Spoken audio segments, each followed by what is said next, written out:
Strategist है तो party अर्श पे है या फर्श पे है? अभी तो आप और हम सब फर्श पर ही बैठे हुए हैं। फर्श पे है। अब जब जनता जी से अनुमान का कोई की बात ही नहीं है।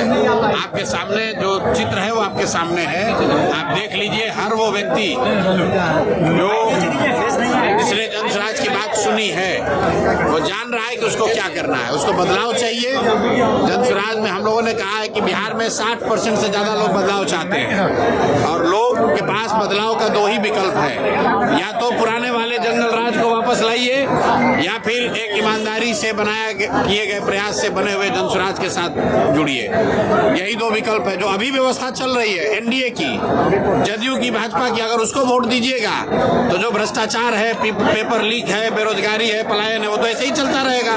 तो लोगों को तय करना है कि अभी की व्यवस्था आपको चाहिए तो जाके एनडीए को वोट दे दीजिए। जंगल राज का अपहरण रंगदारी चाहिए तो लालटेन का बटन दबा दो, और अगर नई व्यवस्था चाहिए तो जनस्वराज का बस्ता पकड़ लीजिए, स्कूल का बस्ता पकड़िए, अपने बच्चों के लिए पढ़ाई रोजगार का इंतजाम कर लीजिए। सर, एनडीए के सभी नेता का खुलासा किया लेकिन राजद के कोई नेता का खुलासा नहीं किया।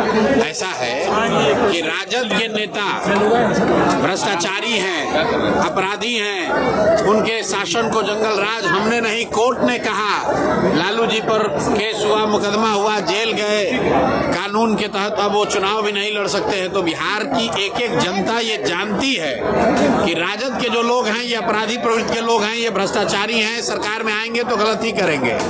लेकिन उनको हटाकर जिनको सरकार में लाया गया, जिन्होंने अच्छे चाल चरित्र चेहरा का वादा किया, उन भाजपाइयों का, उन जदयू के लोगों का भी चाल चरित्र चेहरा कई मायनों में राजद से के नेताओं से भी बुरा है। इसलिए इनको ये लोग जो कंबल ओढ़ के घी पी रहे हैं, जनता को बेवकूफ बना रहे हैं, इसलिए इनका जन्म कुंडली खोला गया है कि सम्राट चौधरी किसी राजद के नेता से ज्यादा बड़ा अपराधी है, अशोक चौधरी किसी राजद के नेता से ज्यादा भ्रष्टाचारी है, मंगल पांडे किसी राजद कांग्रेस के नेता से ज्यादा भ्रष्टाचारी है। इसलिए इनका पोल खोलना जरूरी था, इनकी सच्चाई जनता के सामने रखना जरूरी था।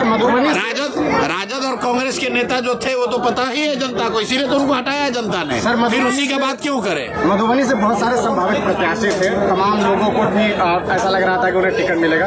अनिल मिश्रा जी को आप लोगों ने टिकट दिया, किस हिसाब से, क्या सोच करके? भाई देखिए, चुनाव है तो टिकट तो 243 लोग को ही मिलेगा। जनस्वराज को 243 लोगों ने मिलकर नहीं बनाया है, हजारों लोगों ने अपना खून पसीना बहाया है, तब जनस्वराज बना है।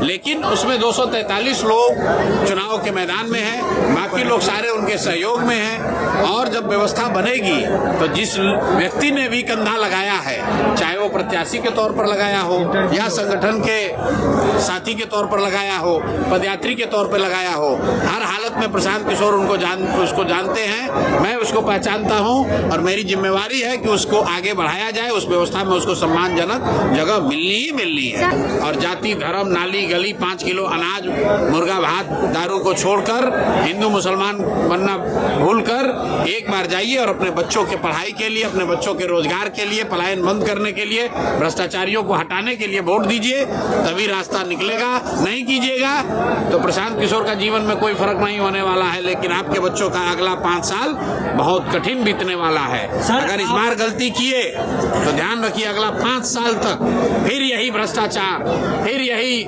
पलायन, फिर यही बेरोजगारी, पेपर लीक, सारी समस्याएं जो पिछले 5 साल से 10 साल से है, वो अगले 5 साल और झेलना पड़ेगा। तो तय आपको करना है, या तो अभी सुधार लीजिए, नहीं तो 5 साल के बाद फिर सोचिए।